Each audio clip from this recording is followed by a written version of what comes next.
Washington, Reuters. 2 months after signing it, President Donald Trump has not begun enforcing a law imposing new sanctions on Russia, Iran, and North Korea, Senators John McCain and Ben Cardin said in a letter seen by Reuters on Friday. Also, with just 2 days to go, his administration has not provided information related to Russia's defense and intelligence sectors required under the measure by Sunday, they said.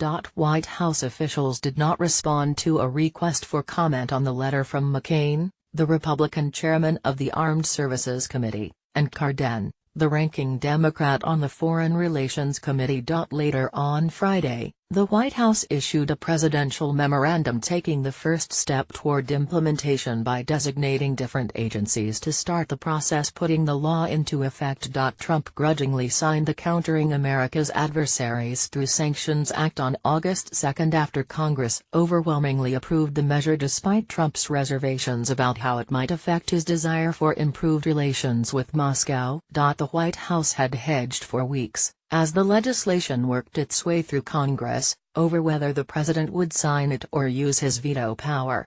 Although his fellow Republicans control Congress, it passed both the Senate and House of Representatives by near unanimous margins large enough to override a veto.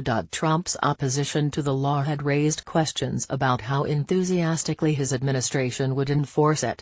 Congress' swift and united action, and your signature, sent a strong message to our allies and adversaries alike, and particularly to those such as Russia, who have sought to undermine our democracy, said the letter, dated Thursday.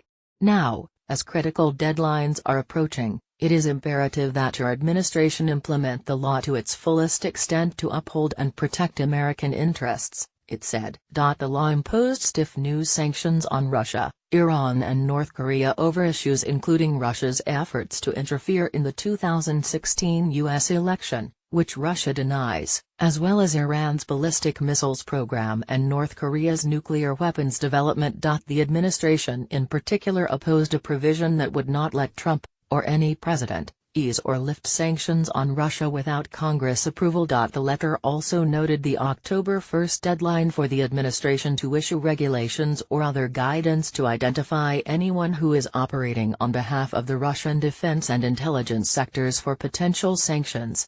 Reporting by Patricia Zengerl, editing by Cynthia Osterman and James Dalglish.